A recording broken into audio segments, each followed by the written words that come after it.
Pessoal, vamos dar continuidade então à nossa última parte da nutrição das doenças cardiovasculares e a gente vai falar agora sobre o diagnóstico e tratamento da hipertensão arterial, tá? Bom, vamos definindo, né, como nós sempre fazemos, né, de acordo com as doenças, tá? Para atualizar, né, esse conteúdo, né, que é um tema bastante, né, falado, conhecido já há bastante tempo, né, porque quase metade da população brasileira apresenta, né, algum grau de hipertensão arterial sistêmica. Eu utilizei a última diretriz de hipertensão arterial que foi publicada nos Arquivos Brasileiros de Cardiologia esse ano, 2021, tá? Então, segundo alguns autores também anteriores, assim como o Barroso, né, que é essa diretriz de 2021, ela continua sendo classificada como uma doença crônica não transmissível, definida por níveis pressóricos elevados. Então, geralmente, né, valores persistentes, né, que são valores crônicos, tá? Geralmente, né, aferidos em duas ocasiões, quando a pressão sistólica e diastólica estão em valores iguais ou superiores a 140 por 90. Chama atenção que ou 140, mesmo que uma das duas esteja abaixo desse valor, o que vai estar classificando o indivíduo é o valor mais elevado. Então, por exemplo, eu posso ter um indivíduo com 140 por 80, ou então eu posso ter um indivíduo com 130 por 90. Ele ainda assim vai ser classificado como hipertenso, porque o que coloca o indivíduo na classificação, né, é o valor mais elevado dessas duas medidas, tá? E é claro, né, esse paciente não pode estar usando medicação antihipertensiva para fazer o diagnóstico, tá? Então, a diretriz, ela traz, né, valores, tá? Em que ela considera que seria a pressão arterial ótima quando esse indivíduo está abaixo de 120 por 80, então o ótimo seria o quê? 11 por 70. Tá? Ele considera normal, né, quando está 120 por 80, né, vejam que é sempre eu, né, e já considera uma pré-hipertensão, né, quando está acima de 130 ou acima de 85, até o valor próximo do diagnóstico de hipertensão estágio 1, que é 140 por 90, e por aí vai, tá? Então é importante a gente estar vendo, né, que cada vez mais a gente está tendo uma exigência de estar apresentando valores pressóricos mais baixos, né, considerando, né, o impacto que esse fator de risco, hipertensão arterial, tem nas doenças cardiovasculares, que é a principal causa de morte, né, no Brasil e no mundo, tá? E aí a gente falando um pouquinho de epidemiologia, né, a gente no mundo, né, com aproximadamente, né, 30 e poucos por cento da população adulta, né, um terço da população adulta, se associa a 45%, quer dizer, quase metade das mortes por doença cardiovascular, tá? E uma publicação feita pela Carga Global de Doenças em 2017, né, a pressão alta foi o principal fator de risco e morte em 40% dos diabéticos. Tá? Então, trazendo esses dados para que vocês possam avaliar a gravidade desse fator de risco, né? Um outro dado que foi, né, publicado, né, pela Carga Global de Doenças, né, entre 1975 e 2015, teve um aumento de 90%, gente, é muita coisa, tá? Nos países de renda média e baixa, e teve uma pequena redução nos países ricos, né? Ou seja, o fator socioeconômico ele tem um envolvimento muito grande, né? O consumo, né, de produtos industrializados, né, que vem aumentando ao longo dos anos, né, também tem, né, essa influência. Então, os fatores mais associados a essa elevada prevalência, né, também o envelhecimento da população, né, o consumo de sódio pelo alto consumo de produtos industrializados, a inatividade física e o baixo consumo de vegetais e frutas, que está relacionado a um consumo. Fazendo um geral, né, sobre esses fatores de risco, que também foram relembrados, né, na publicação de 2021, tá? A gente lembra, né, que tem a questão genética, né, que a gente herda dos nossos pais, tá? Tem a questão, né, de você estar conseguindo controlar, né, os problemas da vida em relação a ficar estressado, mais ou menos estressado, né? Tem a questão de você ter uma espiritualidade, de você estar elevando o seu pensamento, de você estar lembrando que a gente não tem controle sobre a nossa vida, né? E que muitas vezes a gente precisa aceitar as situações do dia a dia, os problemas do dia a dia. Aceitar não significa não resolver, mas simplesmente, né, tá olhando de uma forma um pouco mais positiva, né? O problema chegou e agora, o que eu posso fazer com isso, né? Além de questões, né, de consumo alimentar, como o excesso de sal, né, o consumo de fast food, tá? O sedentarismo, né, questões étnicas, né, o próprio envelhecimento e consumo de bebida alcoólica também, tá? O que a gente sabe, né, hoje é que todas as recomendações relacionadas, né, a tratamento e prevenção da hipertensão arterial, eles destacam, né, que o sódio em excesso está relacionado, que a gente deve consumir pelo menos 400 gramas de frutas e hortaliças por dia, né?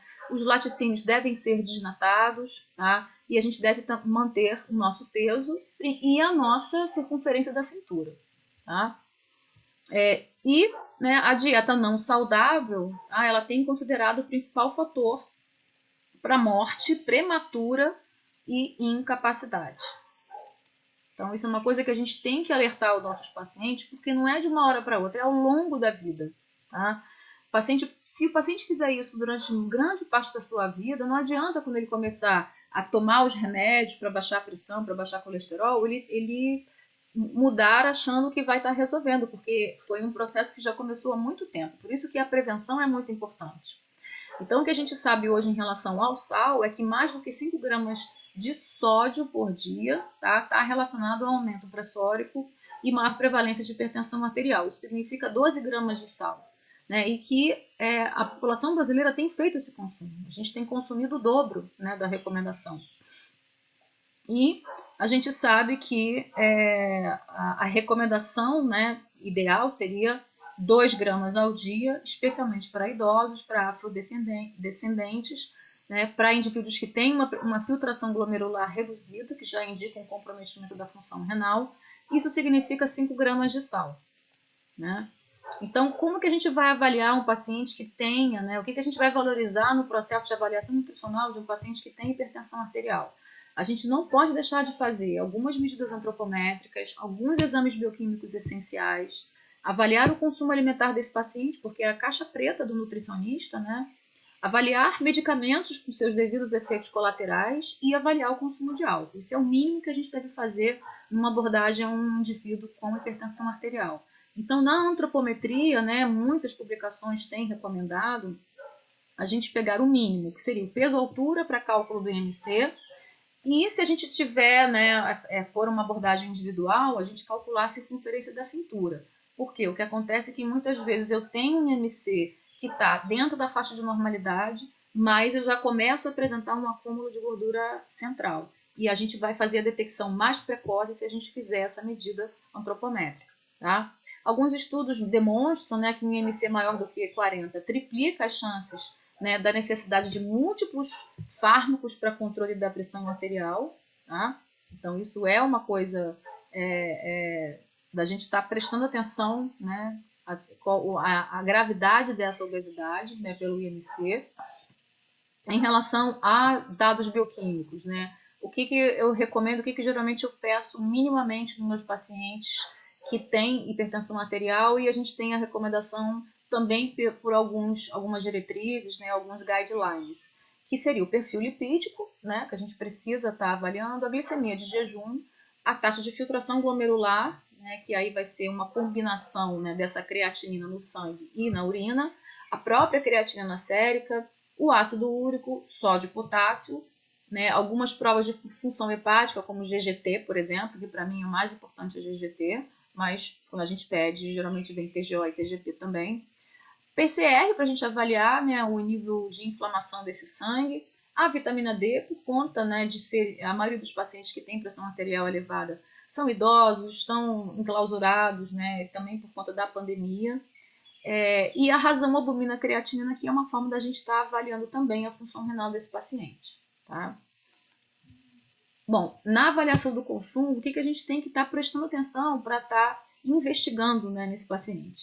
Consumo de álcool, né, o consumo de calorias por um recordatório 24 horas que a gente coloca no programa para poder fazer a estimativa, né, a quantidade de lipídio, o tipo de lipídio que esse paciente está consumindo, carboidrato total e o tipo de carboidrato, quais são as proteínas que esse paciente está fazendo, né, em relação a serem animais ou vegetais, tá?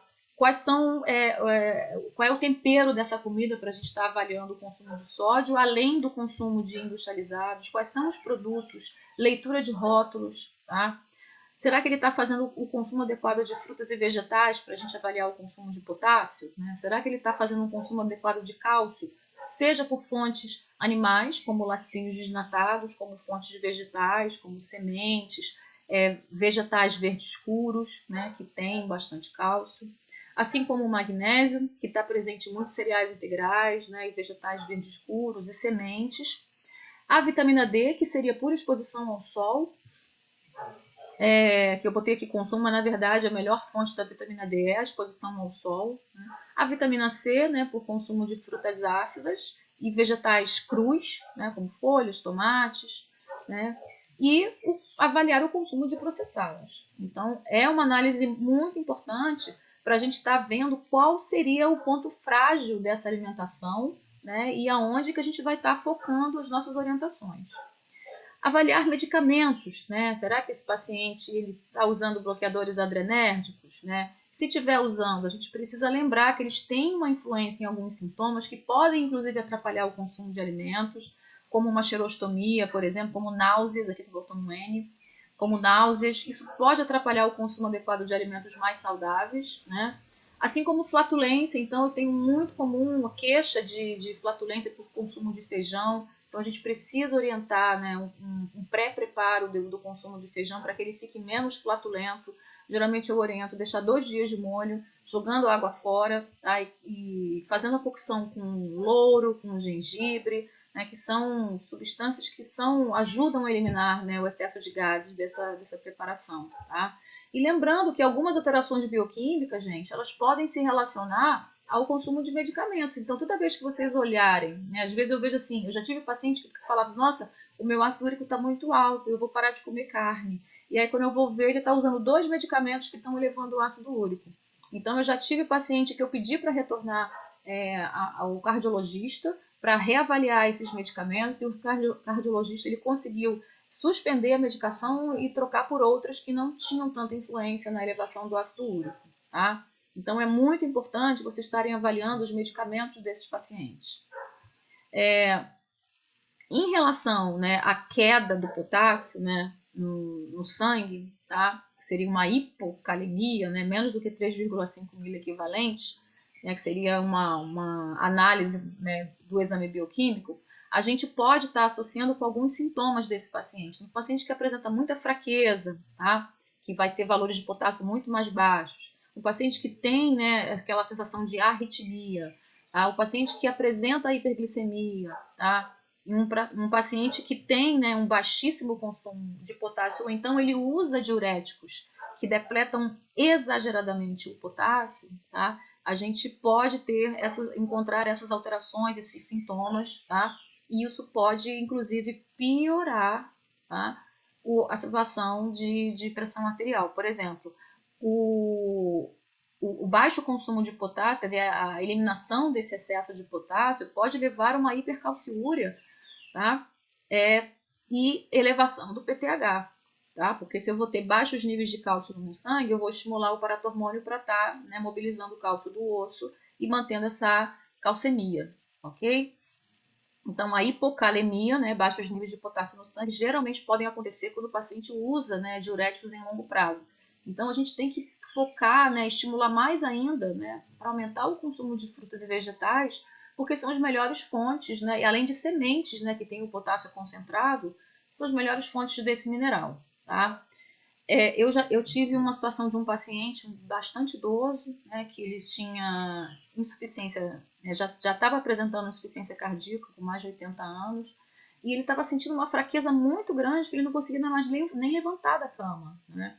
Então eu pedi também para voltar ao cardiologista, né, para poder avaliar esses medicamentos, né, e quando o cardiologista viu a situação dele, ele acabou suspendendo o diurético que ele estava fazendo por conta de todos esses sintomas que ele estava apresentando, especialmente a fraqueza, né? Mesmo sem fazer o exame de sangue, né, ele avaliou a pressão arterial do paciente e viu que não tinha necessidade de estar fazendo um diurético.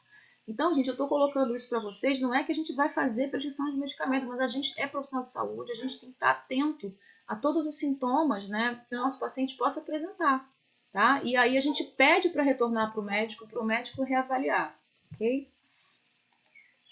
Então, falando agora do tratamento nutricional, né, do paciente hipertenso, com a atualização da última diretriz que a gente teve, tá? Deixa eu passar aqui.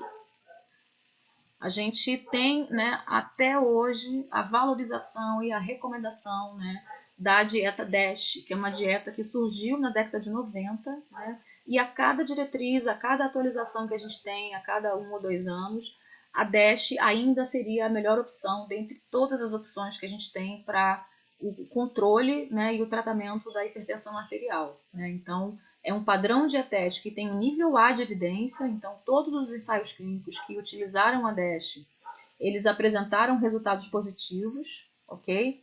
E por isso que eu estou trazendo a DASH, que seria o nosso guia para a gente estar orientando o nosso paciente hipertenso. Isso aqui é um prato que compõe, né, muito do que a DASH coloca, né, que é a valorização dos vegetais na base da pirâmide. Então, não é que o paciente não possa consumir arroz e feijão. Ele vai consumir sim, só que ele vai consumir uma quantidade um pouco maior de vegetais, para que a gente possa estar garantindo, né, os níveis de potássio no sangue. E em relação à fonte proteica, né, a DASH também valoriza, também permite, né, carne vermelha, né, carne suína, assim como peixe e proteínas vegetais, tá? Mas tudo isso também vai depender da função renal do nosso paciente por conta do teor de creatina que tem, né, nessas fontes proteicas, tá? Então aqui tem a pirâmide da DASH, né? É baseado, né, numa dieta de 2.000 calorias, né? Olha aqui a base, né? Lembrando que a nossa base da pirâmide são cereais, né? Então a base da pirâmide da DASH são os vegetais e frutas, ok? Então são 5 por dia, tá? 4 a 5 por dia de vegetal e 4 a 5 por dia de fruta, ou seja, são 10 porções por dia, muita coisa. Então nem sempre a gente vai conseguir fazer o paciente consumir isso, mas caso a gente consiga, a gente sempre vai ter muitos resultados positivos, tá? Os cereais vêm logo em seguida, valorização do consumo de laticínios pobres em gordura, né? Assim como, né, em primeiro lugar, o consumo de peixes, frango e carnes magras, né? Aí logo depois vem as sementes e os feijões e o docinho por último, tá? Assim como os óleos, né, vegetais. Então, a gente tem, né, numa meta-análise que foi feita de 1981 até 2016, por uma atualização da diretriz de prevenção cardiovascular, várias, né, estratégias já foram testadas, né, para estar reduzindo a pressão arterial. Então, eu faço destaque, né, da melhor, né, estratégia para que a menos eficiente, né, que teve uma redução de 8 pontos, tá? E 4 pontos na pressão sistólica e diastólica em relação às dietas controle, que foi a DASH. A dieta mediterrânea veio logo em segundo lugar, que é aquela que eu estava valorizando, né, na aula de dislipidemia.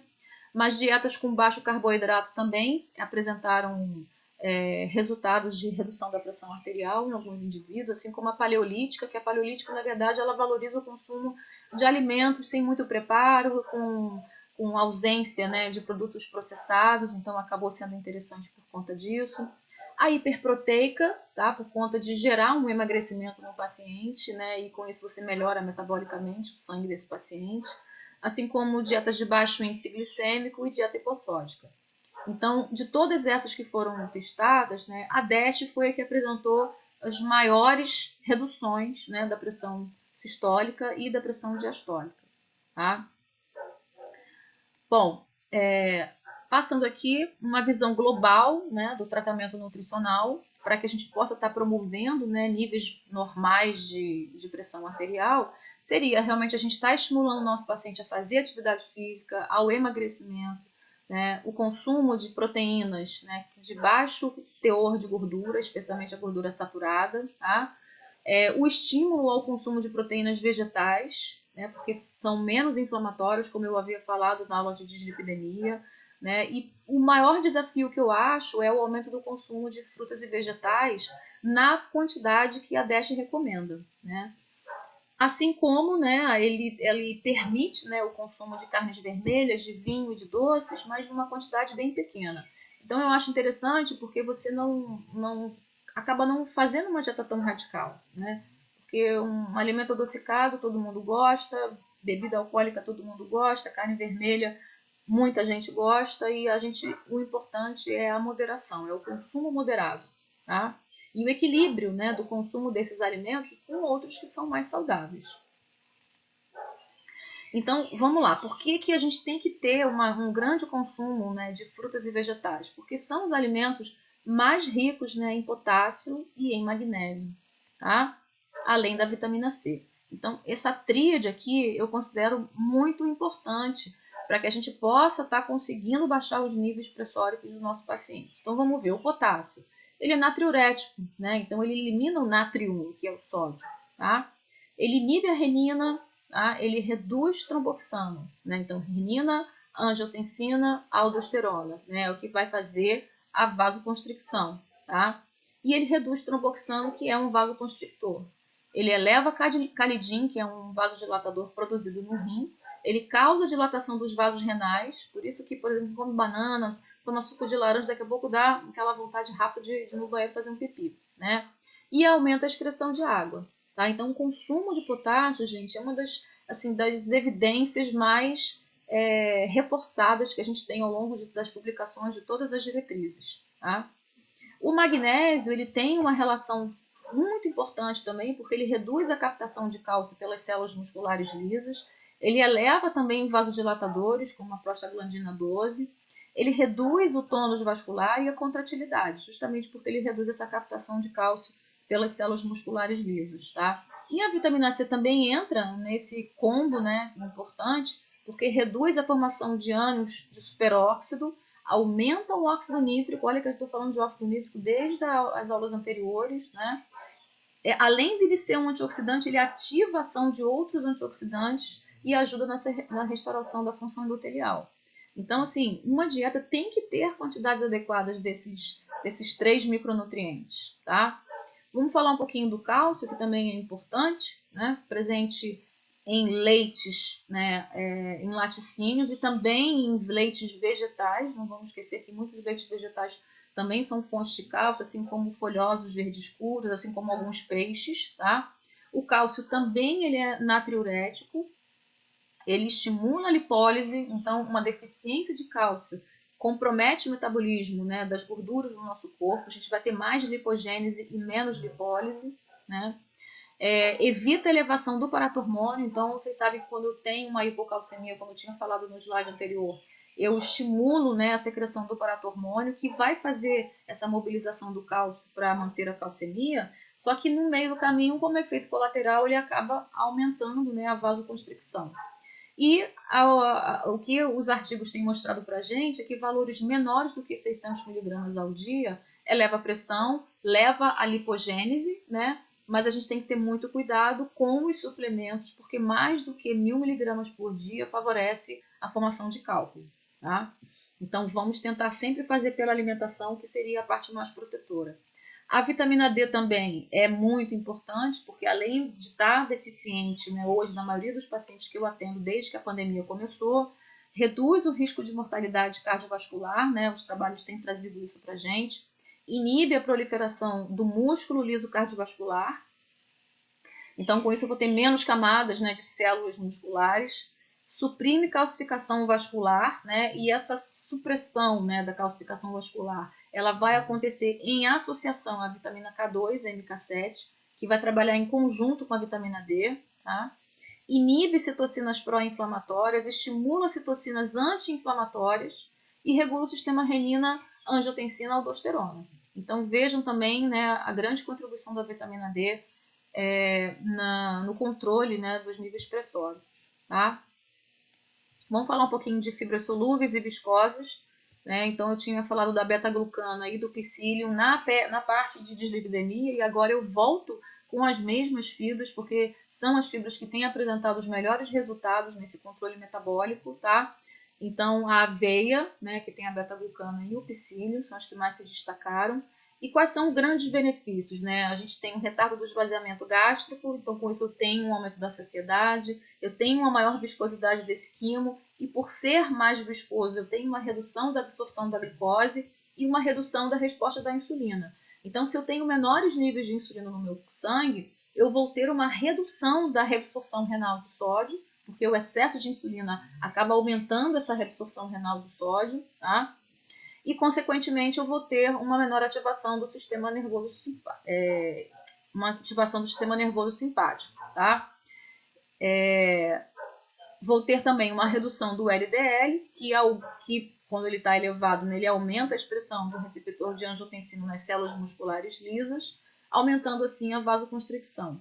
Então, vejam que o fato de eu estar reduzindo a minha absorção de glicose pelo consumo dessas fibras, né, eu vou modular a secreção da insulina, que vai ter diversos efeitos, né, que serão protetores para a gente não estar elevando essa pressão arterial. Tá?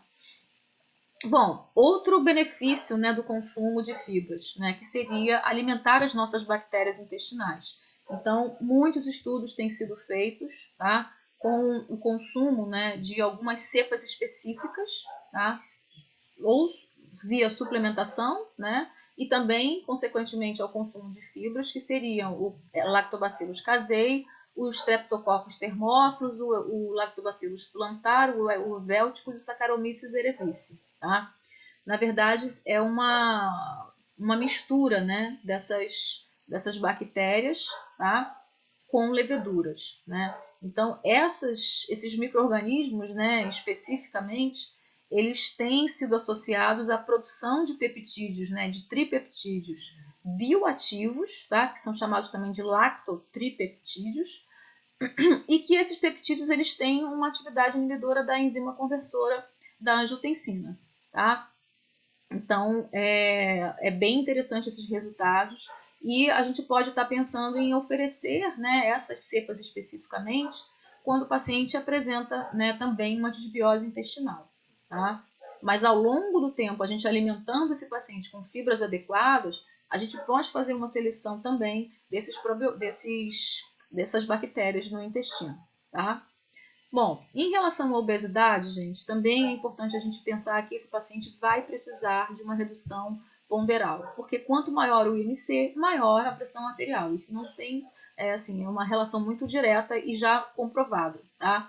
E especificamente a obesidade central. Então, eu falei para vocês que além da gente calcular o IMC, é importante a gente estar avaliando a circunferência da cintura, porque você vai encontrar aquele indivíduo que muitas vezes ele tem um IMC no intervalo de normalidade, mas ele já começou a apresentar um acúmulo de gordura central. E a medida da circunferência da cintura, ela vai fazer essa detecção mais precoce. Tá? Então, a redução do peso, tá? Ela também está associada à redução da pressão arterial até em normotensos. Tá? E a gente pode conseguir isso com uma dieta hipocalórica, com atividade física regular, né? Que é até mais importante do que a adoção de dietas específicas. Então, independente do tipo de dieta que vocês encontrarem, tá? A gente sabe que a quantidade do alimento ele tem um impacto maior na pressão arterial, né? A redução da quantidade do alimento, do que algumas dietas específicas, tá? Que é claro que vão ter a sua contribuição ao longo do tempo, que vão ser muito importantes também. A atividade física, né, já está também comprovado que se for isolada não é suficiente para perda de peso significativa. A gente precisa trabalhar a questão também alimentar. Tá? E uma meta-análise, né, mostrou que houve uma redução de 1 milímetro de mercúrio, né, tanto na pressão sistólica quanto diastólica, para cada quilo de peso perdido. Então, gente, a gente precisa oferecer dieta hipocalórica para os nossos pacientes. Tá? Bom, porque a obesidade, né, o excesso de peso, está associado à resistência à insulina, está associado ao aumento do sistema nervoso simpático, né? E quando a gente tem uma resistência à insulina, eu já tinha falado para vocês que o excesso de insulina aumenta a reabsorção de sódio no rim, né?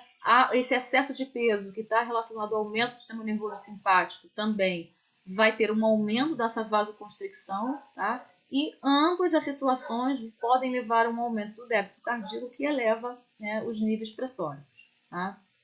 E aí, como é que a gente vai fazer em relação, né, ao controle dessa dieta? Começando pelo álcool, eu já tinha falado, né, na parte de dislipidemia, né, em relação à pressão arterial, né, existe uma preocupação ainda maior, tá? Porque existe uma relação linear entre álcool e hipertensão, né, nos estudos desde 2015. Então, os nossos desafios, né, em relação a orientar o nosso paciente, que eu posso dizer que é um dos grandes desafios que eu tenho, né, com muitos pacientes na nossa clínica, é estar avaliando qual seria a quantidade de álcool que ele poderia estar consumindo minimamente, né? Como é que é esse padrão de consumo, se ele toma álcool puro, se ele faz associado com algum consumo de algum alimento, né? Quais são os dias da semana que ele consome, qual é o tipo, né, de bebida que ele faz, tá? Então, a gente precisa estar avaliando isso para estar encontrando um meio termo. Não é nunca uma orientação radical, mas encontrar um meio termo para que o paciente possa perceber que ele precisa ter um controle maior desse consumo de álcool. Tá? O Intersalt ele trouxe para a gente, né, que 300 ml de etanol por semana está relacionado ao aumento da pressão arterial. Tá? Então, existe uma estimativa causal em 10 a 30% de bebedores com hipertensão. Certo? Então, assim, a gente pode entender que pode ser causada pelo consumo de bebida alcoólica. Né? O outro estudo, que é o ARIC, tá? Que avaliou mais de 8 mil indivíduos por 8 anos, ele observou maior incidência de hipertensão nos bebedores de maior consumo, independente do tipo de bebida. Tá? Então, acaba compensando aquele indivíduo que bebe mais, porque ele vai acabar bebendo uma quantidade maior mesmo quando são bebidas de baixo teor alcoólico. Tá? E o outro estudo, MAPA, ele também observou que de 20 a 300 ml de vinho tinto por dia foi relacionado ao aumento significativo da pressão arterial também. Então vejam que 20 ml não é muita coisa, né? E mesmo assim a gente tem um aumento da pressão arterial. E por que será que o álcool ele tem tanta influência, né, nos valores de pressão arterial? Ele tem, né, segundo, né, os estudos, ele tem um efeito que a gente chama de efeito bifásico. Tá? Esse efeito bifásico ele é o seguinte: ele faz uma redução, ele provoca uma redução da pressão arterial e depois ele provoca um aumento. Né? Alguns indivíduos conseguem perceber isso muito bem. Por exemplo, alguns indivíduos, quando bebem vinho à noite, conseguem sentir um relaxamento inicial, tá? Que faz, né, com que eles consigam dormir, né? Só que chega de madrugada, eles acabam acordando e não conseguem dormir mais, tem insônia. Então, exatamente esse efeito bifásico percebido pelos indivíduos. Você provoca uma depressão inicialmente do sistema nervoso simpático, depois você estimula horas depois. Tá? Então, como seria nos vasos, né? Justamente por ele estar provocando esse relaxamento inicial, você acaba tendo uma redução da pressão arterial, porque você faz uma vasodilatação. Só que posteriormente, como ele estimula, ele vai fazer um aumento da frequência cardíaca e, consequentemente, um aumento da pressão arterial. Tá? Então, prestem atenção, né, no relato dos pacientes, para que vocês possam orientar esse efeito, né, para que eles possam estar controlando. Então, por exemplo, um paciente que tem insônia é um paciente que eu vou sempre pedir para tomar o vinho depois do almoço, porque ele pode dar uma relaxada de tarde, depois ele vai terminar de metabolizar esse vinho até o período da noite e ele não vai atrapalhar o sono dele. Tá? Então, gente, ouvir o nosso paciente, ouvir o relato dele, é também muito importante para que vocês possam agregar, né, a esses estudos que eu estou mostrando para vocês. Tá? Vamos falar um pouquinho de sódio. Né? Eu já tinha falado que mais do que 5 gramas de sódio, né, que seria 12 gramas de sal, está relacionado ao aumento da pressão arterial. Tá? Uma redução de menos, né, de 2 gramas de sódio por dia, né, que seria menos do que 5 gramas, está relacionado à redução de 4 milímetros de mercúrio na pressão sistólica e 2 na pressão diastólica. Tá? Então, a gente sabe que o sal é também um ponto muito importante na dieta para que a gente possa estar orientando o paciente a melhor forma de estar controlando. Eu percebo, né, pelos meus pacientes que tem pacientes que têm uma necessidade do sabor salgado, né, maior. Então, é preciso um processo de educação nutricional para que a gente possa estar orientando esses pacientes. Tá? Um outro estudo, né, que é muito famoso, o Intersalt, né, ele mostrou muito bem essa relação direta e crescente, né, e positiva do consumo de sal, né, que foi expressa através, né, da análise do sódio na urina, tá? Que é a melhor forma da gente estar avaliando esse consumo de sal. Tá? E ele fez uma análise em 52 países. E ele observou que os lugares onde as pessoas elas consumiam quase zero de alimentos processados ou era quase zero de sal, como, por exemplo, algumas tribos indígenas, e esse exemplo são os Yanomami, os Xingu, aqui no Brasil, né, no Amazonas, né, eles observaram que não tinha elevação, né, da pressão após os 55 anos de idade. Então, por mais que a gente diga que com o envelhecimento eu diminuo a taxa de filtração glomerular e eu faço o aumento da pressão arterial, isso é muito potencializado pelo consumo de sódio, porque em indivíduos que não consomem sal, eles têm manutenção dessa pressão arterial mesmo, né, no processo de envelhecimento. Tá? E aí, então, a gente vai começar a falar de como seria esse tratamento. O que a gente vai, né, sugerir para o nosso paciente, com muita paciência, porque vai dar um pouco de trabalho fazer esse paciente comer, né, quase 10 porções de frutas e vegetais por dia. Né? Então, segundo a DASH, que é o que a gente tem, né, o nível de melhor, né, e maior evidência no tratamento da hipertensão, né? Frutas e vegetais, 4 a 5 porções por dia, leite e derivados, né, com menos de 1% de gordura, de 2 a 3 ao dia, carnes magras, 180 gramas, óleos e gorduras, 2 a 3 porções por dia, sementes, 4 a 5 por semana, açúcares, né, até 4 no máximo por semana, né? Então uma semana com 7 dias eu não preciso comer doce todos os dias, não deveria, né? O sal deveria ser até 6 gramas no máximo, né? A nossa diretriz ela coloca 5 gramas, que seria 3 gramas de sódio, e os grãos integrais de 6 a 8 porções por dia. Tá? Então, isso baseado numa dieta de 2.000 calorias, né? Que eu já tinha mostrado a pirâmide para vocês. Tá?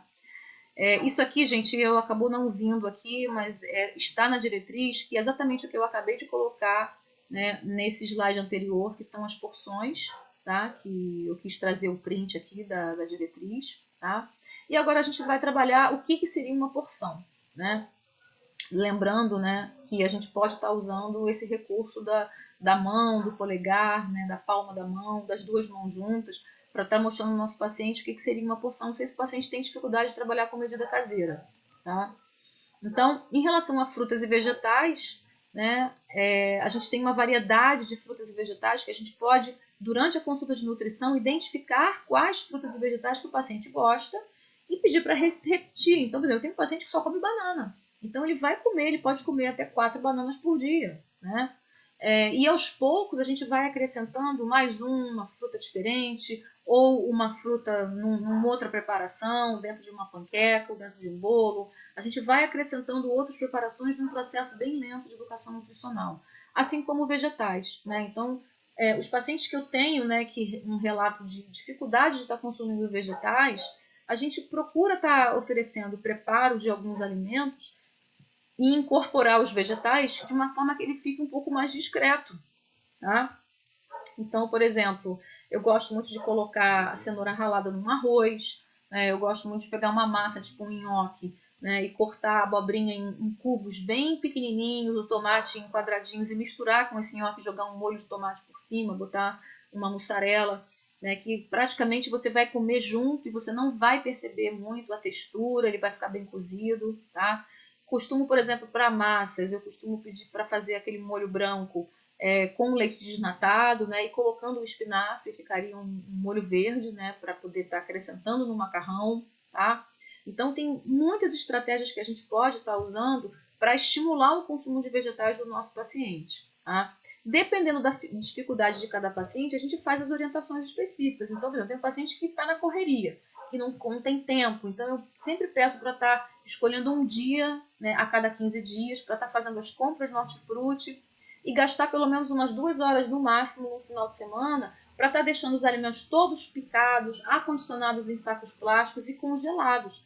Para durante a semana, por exemplo, eu vou pegar aquele saquinho que tem pedaços de brócolis, couve-flor, cenoura, vou fazer um refogado, ou então eu vou botar numa sopa, ou então eu vou misturar com uma massa, ou então eu vou botar, fazer simplesmente refogado com cebola e alho para acompanhar uma carne com um arroz integral. Tá? Então, a gente precisa orientar o nosso paciente em relação a essas estratégias, muito mais do que está falando. Olha, você tem que comer 5 porções por dia de fruta e 5 porções por dia de vegetais. Né? Não é tão simples assim, tá, gente? Em relação, né, aos laticínios, né, a DEST coloca que a gente poderia estar fazendo de 2 a 3 porções ao dia, sendo que uma porção seria 30 gramas de queijo curado, tá? Ou 90 gramas de queijo fresco, ou um copo de leite desnatado, ou 150 ml de iogurte desnatado. Tá? Isso tudo para a gente poder estar garantindo cálcio, né? Mas aí eu venho com a questão que hoje em dia a gente tem muito paciente que tem, né, intolerância à lactose, que tem um status inflamatório, que tem enxaqueca quando, por exemplo, toma leite, tá? Então, justamente por causa da caseína, né? Então, é importante também a gente ter outras opções para estar oferecendo para o nosso paciente, tá? E para a gente experimentar. Então, assim, eu tenho paciente que não tem diagnóstico de intolerância à lactose, mas ele gosta, ele se sente bem quando toma um leite vegetal. Então, a gente precisa, né, pensar nessas outras possibilidades, né? Então, estou trazendo... A DEST não comenta sobre leites vegetais, mas ela fala do aumento do consumo de oleaginosas, né? Então, se a gente pode fazer leites vegetais com algumas oleaginosas, por que não, né? Então, os leites vegetais são menos alergênicos, eles vão ter menos gordura saturada, então com isso eu vou ter menos, né, alimento, né, proteico pró-inflamatório no corpo desse paciente. Além do mais, eles têm também um pouco de fibra e oferecem um pouco de ferro, coisa que o leite animal não tem, né, conteúdo de ferro, tá? E aí, o que a gente vai selecionar? A gente tem muita opção de leite vegetal, mas eu selecionei aqui quais seriam os mais ricos em cálcio, que é o leite de amêndoa, o de gergelim, porque gergelim é uma sementinha que tem muito cálcio, e o leite de castanha, tá? Ou então, se o nosso paciente não quer preparar, porque é muito fácil, né? Basta a gente estar se acostumando a fazer esse preparo caseiro, que eu vou mostrar algumas receitas, mas o paciente não tem tempo, não quer, a gente pode orientar algumas marcas que não tenham açúcar, que é importante estar lendo o rótulo, porque algumas indústrias acrescentam maltodextrina, acrescentam alguns tipos de açúcares para ficar de melhor sabor, e algumas marcas fazem o acréscimo de cálcio, tá? Então, eu trouxe aqui uma publicação da Sociedade Vegetariana, tá? De receitas, tá? Com leites e queijos vegetais, para vocês estarem conhecendo, certo? E eu fiz um print aqui das primeiras receitas que eles mostram, que são as receitas de todos os possíveis tipos de leites vegetais, né? Leite de avelã, nozes, então tem as suas devidas proporções, né? A gente tem opções de leites baratos, como o leite de amendoim, né? Esse aqui, por exemplo, que eu gosto muito de fazer, né? O leite de amendoim, tá? Ele até está sugerindo estar batendo com aveia, né? Eu gosto muito de fazer o leite de amendoim com a pasta de amendoim, que é bem rápido. Você pode botar uma colher de sopa de amendoim e de 500 ml a 1 litro de água, dependendo da textura que você queira desse leite de amendoim, tá? Olha também um leite barato que é o leite de arroz. Leite de aveia também é um leite bem barato, tá? E amêndoas, apesar de ser mais cara, ela seria uma excelente fonte de cálcio, certo? A gente também tem aqui o leite de coco, tá? Que eu também já fiz, que eu acho uma delícia também, principalmente o feito em casa. Eu não gosto muito do leite de soja por conta do sabor, mas muitas pessoas acabam assim gostando, né? E hoje a gente tem muitas marcas no mercado, tá? Também chama atenção que muitas marcas de leite de soja colocam açúcar, tá? Então observe isso. E outra coisa também, às vezes você vai comprar um leite vegetal que você quer fazer uma preparação salgada. Então ele tem que ser um leite neutro, né? Eu, por exemplo, já fiz isso. Eu já fui fazer um estrogonofe, botar um leite, que quando eu fui ver o estrogonofe ficou doce. E aí depois que eu fui lembrar de estar olhando o rótulo, porque tinha adição de maltodextrina, né, nessa preparação, tá? Então aqui, ó, o leite de girassol, de gergelim, também seria muito interessante por conta do conteúdo de cálcio, ok? E aí, gente, em relação ao consumo de carnes, né, a DESH recomenda 180 gramas por dia, que a gente pode dividir em 2 refeições, né, ou então faz tudo numa refeição só, né, e a refeição da noite a gente pode colocar proteínas vegetais, como os feijões, por exemplo, né. Uma coisa que eu acho que é interessante a gente estar pensando é a sobrecarga renal, né? Eu acho que seria muito interessante a gente estar dividindo esse consumo de carne ao longo do dia para que a gente possa ter uma sobrecarga, né, de filtração glomerular menor, justamente porque as carnes, né, a proteína animal, elas têm um conteúdo de creatina e que acaba sobrecarregando um rim de um paciente que já tem uma pressão, né, que já tem uma sobrecarga pela pressão arterial, tá? Então, eu acho que é interessante a gente estar dividindo essa quantidade recomendada de 180 gramas por dia para 2 porções de 90 gramas, em torno de 90 a 100 gramas, ok?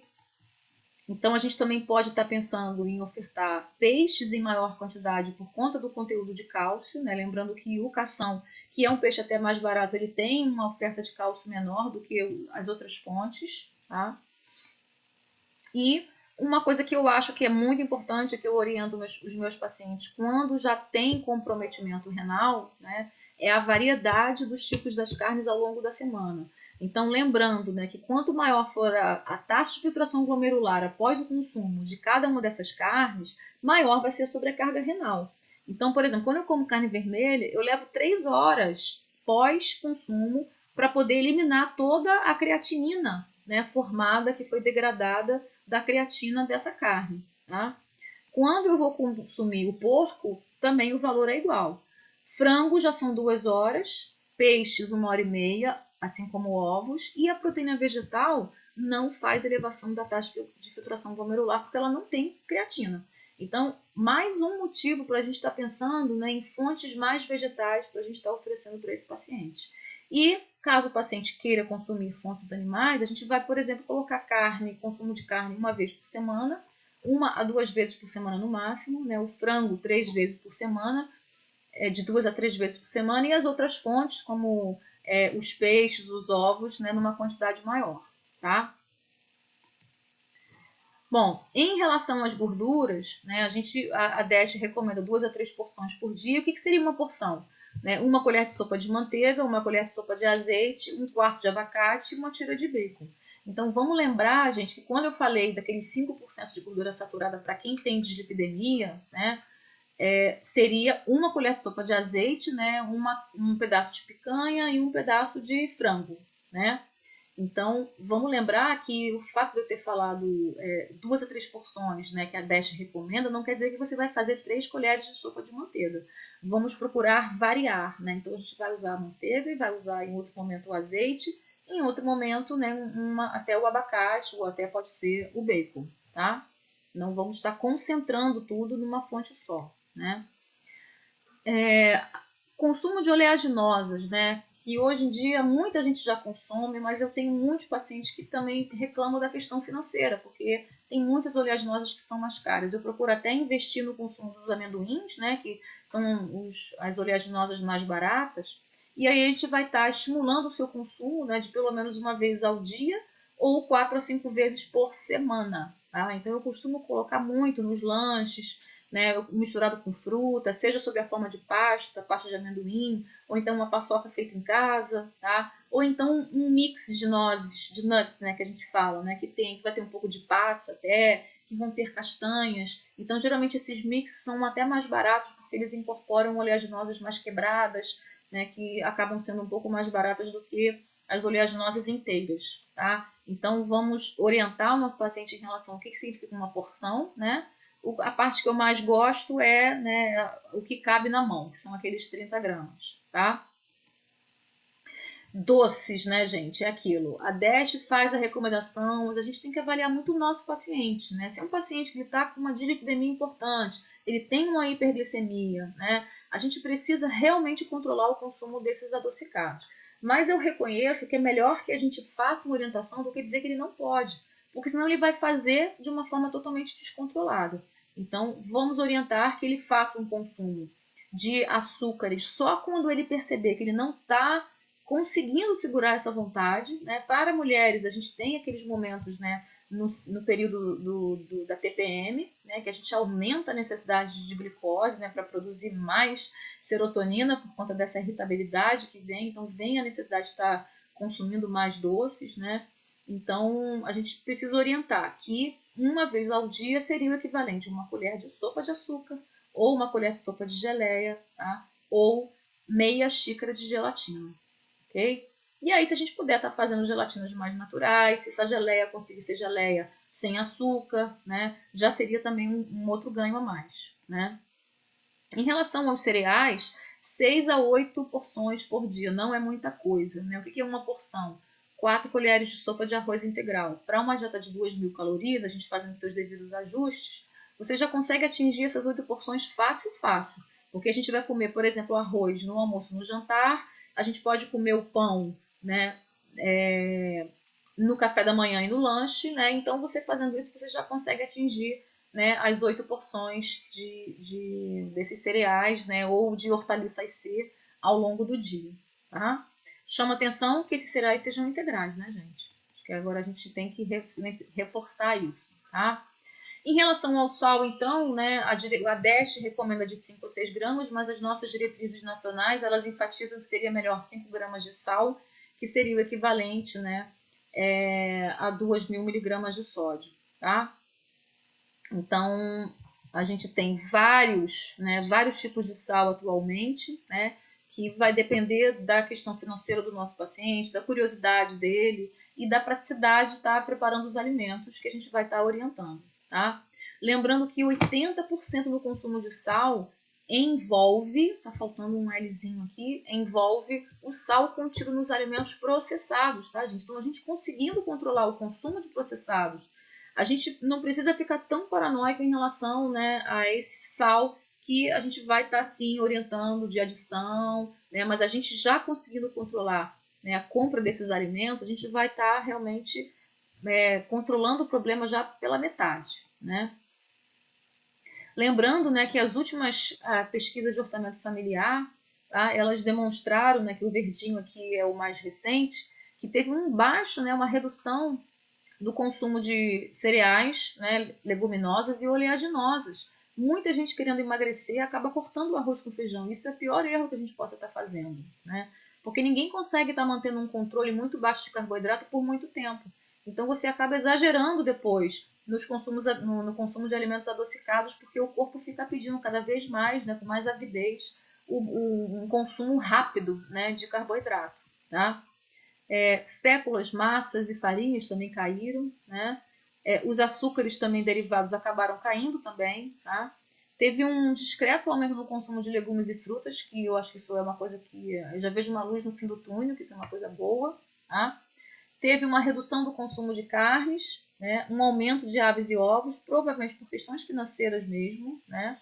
Leite derivados também diminuiu um pouquinho, né? Panificados, né? Assim como óleos e gorduras. Agora, bebidas e infusões aumentou. Alimentos preparados aumentou. Né? E outros alimentos que não foram classificados aumentou também. Que alimentos são esses? Né? O que a gente tem visto em vários outros estudos é que está sendo visível o aumento do consumo de produtos industrializados e alimentos processados.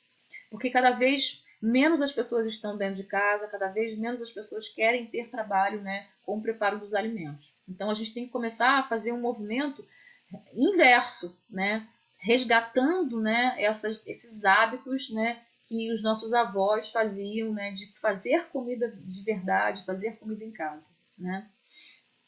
Então, olha só, a prevalência de inadequação do consumo de sódio, né, na última POF foi de 89%. Então, quase 90% da população consome muito sal, tá? Consequentemente, muito sódio, né? Então, gente, aqui eu queria assim, mostrar para vocês, né, uma ideia que eu tive de estar orientando o nosso paciente, né, considerando que o consumo de sódio ele é feito pelo sal de adição e pelo sódio que está presente nos alimentos, tá? Então a gente tem a recomendação, né, de aproximadamente 5 gramas de sal por dia, que seria quase 2 miligramas de sódio, né? E a gente, dentro dessa recomendação, né, de 5 gramas de sal por dia, a gente tem 3 gramas que a gente pode estar adicionando desse sal refinado e a gente pode estar, né, computando, né, o restante na quantidade de sal nos alimentos. Então, na verdade, o que a gente vai adicionar não são 5 gramas de sal, a gente vai adicionar 3 gramas de sal, certo? Porque a gente entende que alguns alimentos que a gente vai consumir têm sódio, né? Então, a gente precisa estar lembrando, né, dessa associação aqui. Tá? Então, vamos lembrar que 2 gramas de sal, ok? Seria equivalente a 2.000 miligramas de sódio. Então, quando eu tenho a recomendação de 2 gramas de sal nos alimentos, né, na verdade, quando eu for olhar a tabela, né, de composição desses alimentos, eu vou estar identificando, né, que esses alimentos eles vão ter 786 miligramas de sódio. Então, eu consumindo alimentos com sódio até 786 miligramas, na verdade, seria o equivalente a estar consumindo 2 gramas de sal, ok? Por outro lado, né, a gente tem o sal que a gente vai adicionar a esses alimentos, né? Então, geralmente, esses alimentos aqui, olha, são os alimentos que a gente vai comer nos lanches, porque é o sódio que está no pão, é o sódio que está na manteiga, é o sódio que está no queijo, é o sódio que está no leite, tá? E esse sal aqui de adição, tá, que são 3 gramas, é o que a gente vai botar nas preparações do almoço e do jantar, beleza?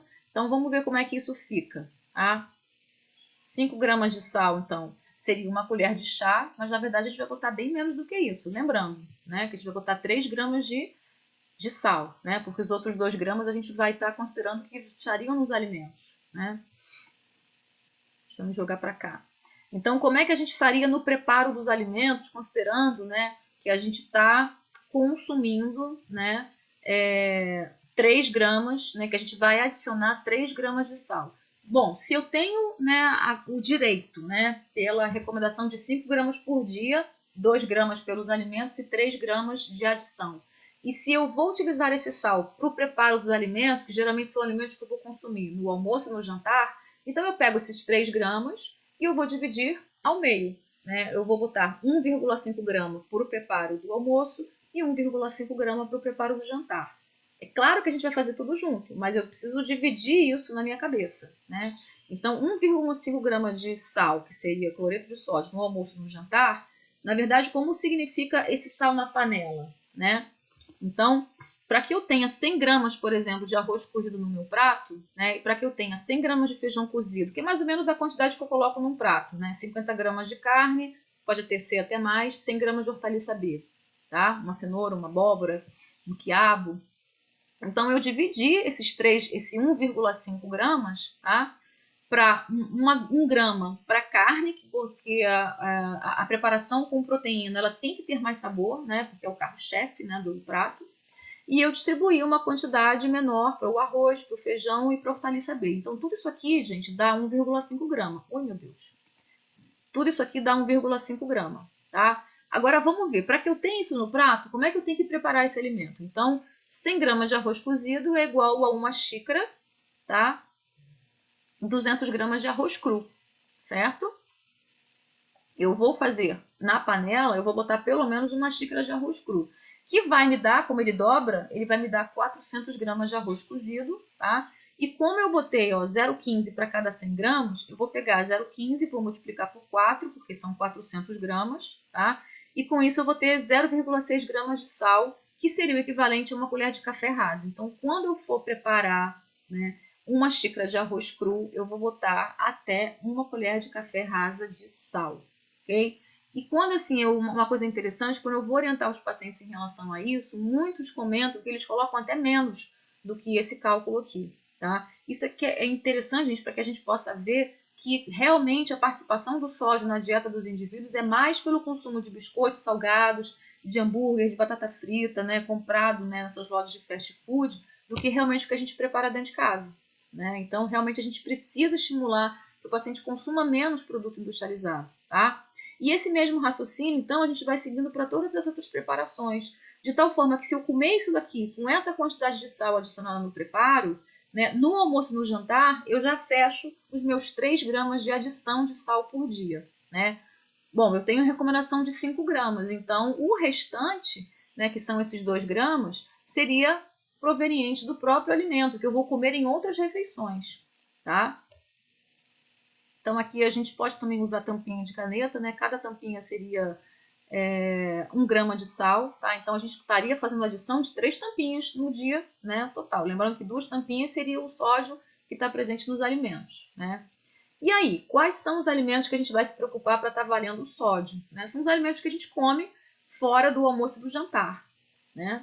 Porque são alimentos que geralmente a gente compra, né? São minimamente processados, né? Como leite, como pão, tá? Então eu computei aqui, se eu tenho, né? Se eu posso estar consumindo quase 800 miligramas de sódio durante um dia inteiro, vamos ver qual é a quantidade de sódio que tem no café da manhã, com leite desnatado, um pão francês, 10 gramas de manteiga com sal, tá? Seria 324 mais 75 mais 7,5, certo?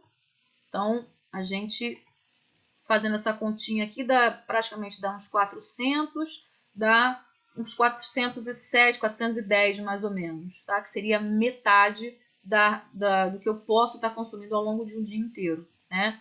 Então, se eu fizer isso aqui 2 vezes ao dia, eu já fechei, tá? Eu já fechei a minha cota de sódio que eu tenho permitida dentro da recomendação, certo?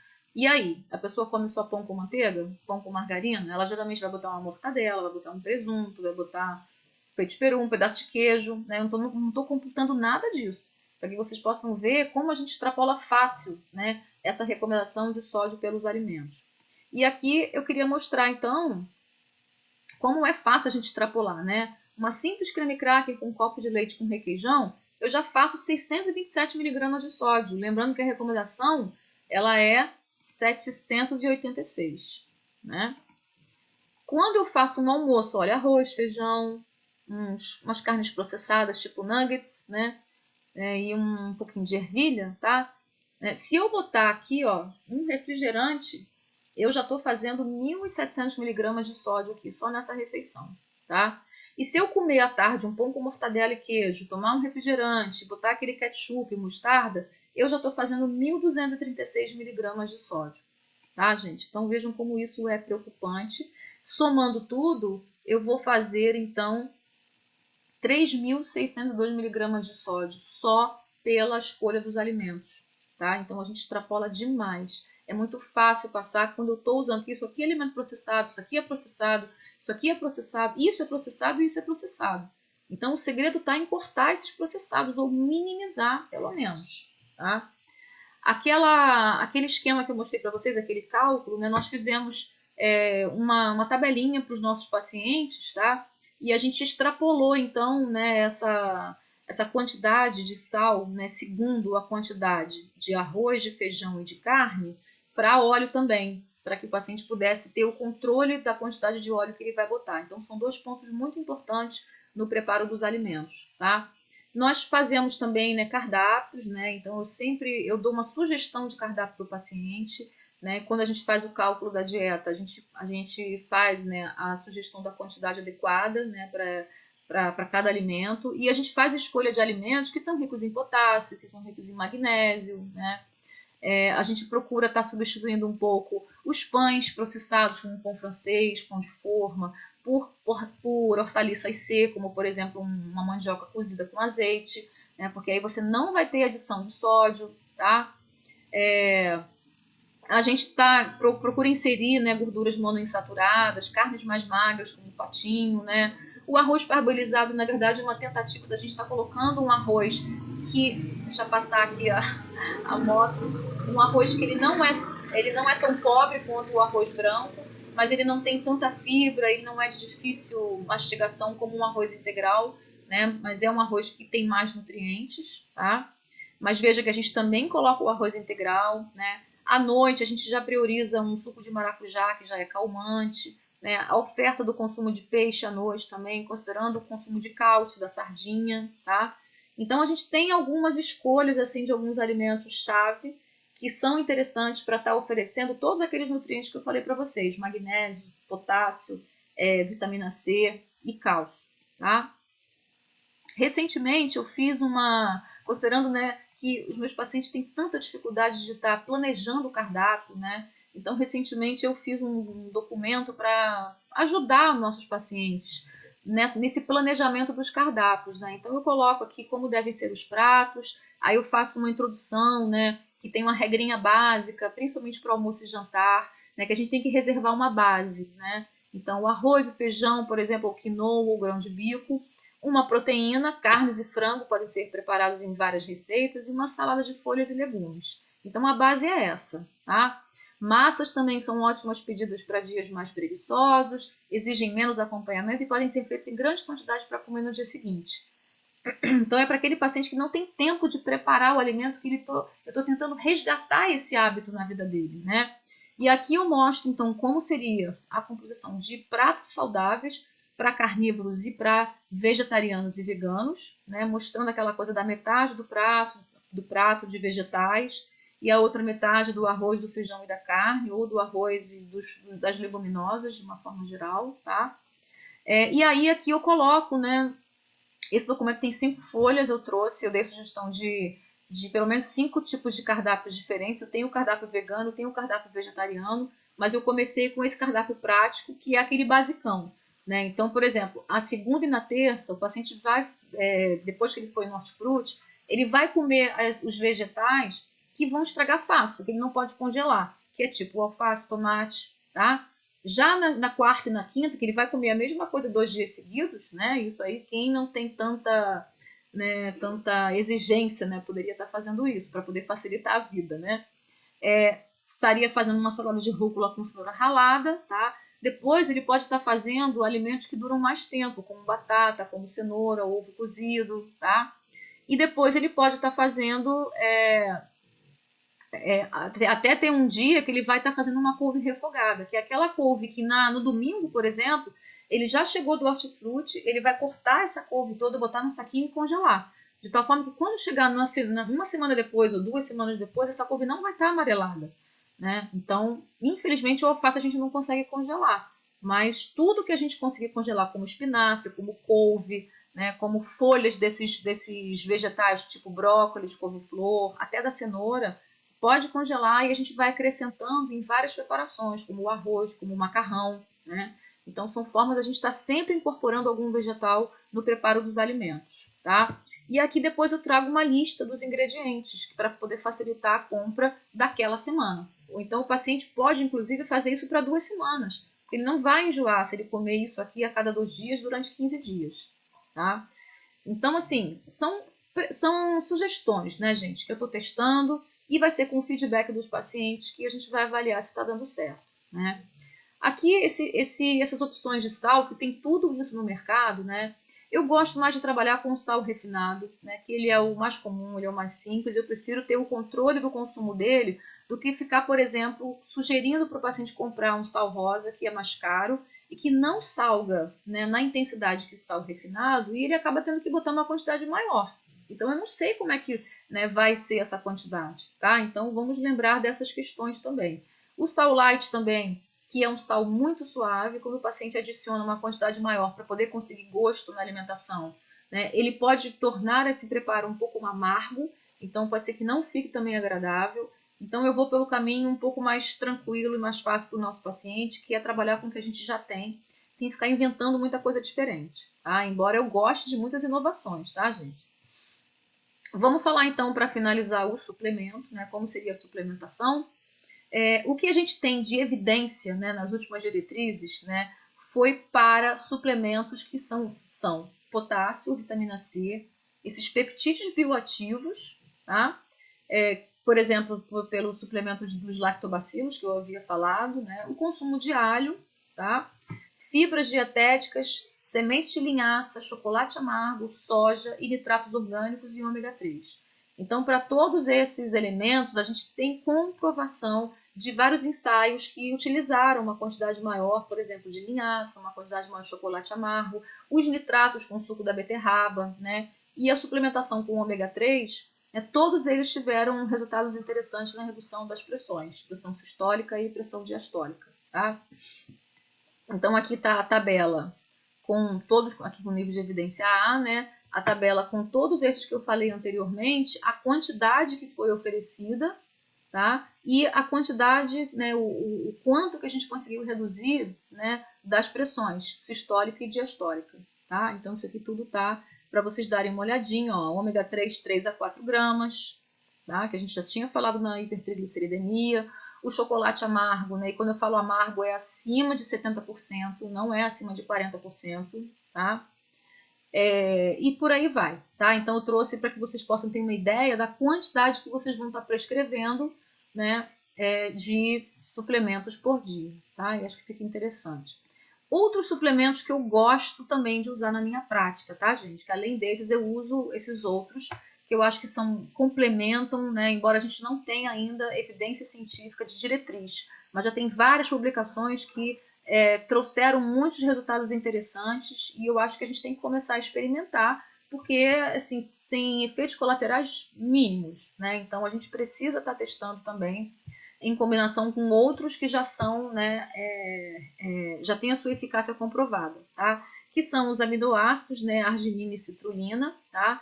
Por conta do aumento na produção do óxido nítrico, que é o que a gente mais precisa para hoje, né, combater, né, essa disfunção endotelial. Além do mais, ele reduz a atividade da enzima conversora da angiotensina, tá? A quantidade é essa, né? Uma outra coisa interessante que eu uso bastante com pacientes que têm problema de digestão é a bromelina, mas a bromelina seria uma forma de usar diferente, que ela é uma enzima, né? Que ela digere proteínas, mas ela também tem muito efeito interessante na inibição da agregação plaquetária, ela tem uma atividade fibrinolítica, tá? Ela dissolve, né, a molécula do fibrinogênio, ela é anti-inflamatória, né? E para que a gente possa ter esses benefícios, a gente deveria estar experimentando sempre com uma dosagem mais baixa e vai aumentando aos poucos, de acordo com o relato do paciente, né? E sempre longe das refeições, senão ela vai fazer uma atividade enzimática, né? e com isso você pode estar aumentando muito a fome desse paciente, porque ele vai digerir o alimento muito rápido, né? Então é sempre longe das refeições. Um outro mineral que eu acho muito interessante é o magnésio taurato, tá? Que ele vem associado com a L-taurina, é o magnésio com a L-taurina. Ele é um cofator na síntese da prostaglandina, que é um vasodilatador, que a gente precisa, o que a gente mais precisa são vasodilatadores e anti-inflamatórios, né?